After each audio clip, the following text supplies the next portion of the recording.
দত্তনগর কৃষি খামার। আজ থেকে প্রায় 85 বছর আগে হেমেন্দ্রনাথ দত্ত নামের এক ব্যক্তি স্থানীয় লোকজনের সাহায্যে এই খামারটি গড়ে তোলেন। 1940 সালে প্রতিষ্ঠিত এই খামারটি প্রায় 3000 একর জমির উপরে অবস্থিত। বর্তমানে চুয়াডাঙ্গা জেলার জীবননগর থানায় আংশিক এবং ঝিনাইদহের মহেশপুর উপজেলায় বিশাল আয়তন নিয়ে অবস্থিত। বিশাল এই খামারের আওতায় রয়েছে 5টি ফার্ম, সেগুলো হচ্ছে গোকুলনগর, পাথিলা, মথুরা, করিঞ্চা এবং কুশোডাঙ্গা। আজকে আমি মূলত আপনাদেরকে ঘুরে দেখাচ্ছি কুশোডাঙ্গা ফার্মটি। ফার্মগুলোর মোট জমির পরিমাণ 2737 একর, আবাদি জমির পরিমাণ প্রায় 2500 একর, নিচু জমি আছে 600 একর এবং বিল এলাকা আছে 200 একরেরও উপর। 1947 সালে ভারত বিভাগের পর এইচ দত্ত দত্তনগর খামার ছেড়ে কলকাতায় চলে যান। ম্যানেজার ও কর্মচারীরা খামার দেখাশোনা করতে থাকেন।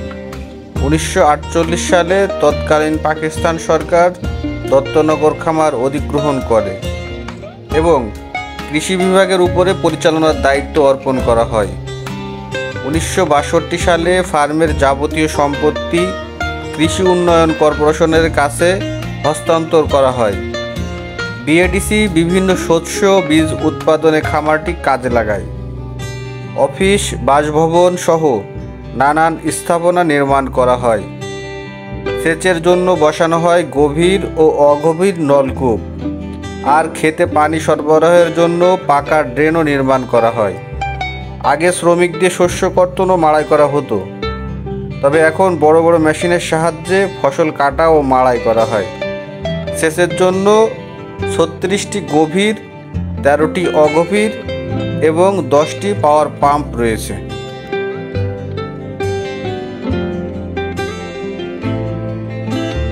হেমেন্দ্রনাথ দত্ত মূলত একজন ব্রিটিশ নাগরিক ছিলেন। তিনি একই সাথে ব্রিটিশ সেনাবাহিনীর রসদ সরবরাহকারী ঠিকাদারও ছিলেন। দ্বিতীয় বিশ্বযুদ্ধের সময় তিনি ব্রিটিশ সেনাবাহিনীর রসদ সরবরাহকারী ঠিকাদার হিসাবে পরিচিত ছিলেন। তিনি সেনাবাহিনীর জন্য সবজি সরবরাহের ঠিকাদারি লাভ করেন। তাজা সবজি উৎপাদনের জন্য নিজ গ্রাম দত্তনগরে বিশাল কৃষি খামার গড়ে তোলেন। 1940 সালে এই এলাকা ছিল যোগাযোগ বিচ্ছিন্ন নিভৃত পল্লী। সড়ক ছিল না। রেলপথে দর্শনীয় স্টেশনে সবজি বহন করে নিয়ে কলকাতায় পাঠানো ছিল দুরূহ ব্যাপার। দীর্ঘ সময় লাগায় পচে যেত। এর জন্য তিনি চিন্তা করলেন এই যোগাযোগ ব্যবস্থা সহজ করার জন্য এখানে হেলিপ্যাড স্থাপন করার দরকার, এবং সেই চিন্তা মোতাবেক তিনি এই দত্তনগরে হেলিপ্যাড স্থাপন করেন।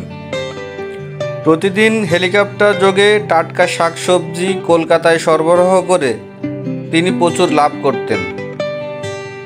বিশাল এই খামারের মালিক হেমেন্দ্র দত্ত নাথ দত্ত হওয়ার কারণে এই এলাকার নাম ব্রিটিশ সেনাবাহিনী কর্তৃক দত্তনগর রাখা হয়। যেভাবে যেতে হবে: জেলা শহর ঝিনাইদহ বাস স্ট্যান্ড থেকে বাস যোগে কালীগঞ্জ বাস স্ট্যান্ডে আসতে হবে। তারপর পুনরায় বাস যোগে মহেশপুর বাস স্ট্যান্ড নেমে বাস যোগে রিক্সা, ভ্যান, সিএনজি এর মাধ্যমে সরাসরি এশিয়ার বৃহত্তম দত্তনগর কৃষি খামারে যাওয়া যাবে। অথবা জেলা শহর ঝিনাইদহ বাস স্ট্যান্ড থেকে বাস যোগে জীবননগর বাস স্ট্যান্ডে নেমে বাস যোগে অথবা সিএনজি এর মাধ্যমে সরাসরি এশিয়ার বৃহত্তম দত্তনগর কৃষি খামারে যাওয়া যাবে।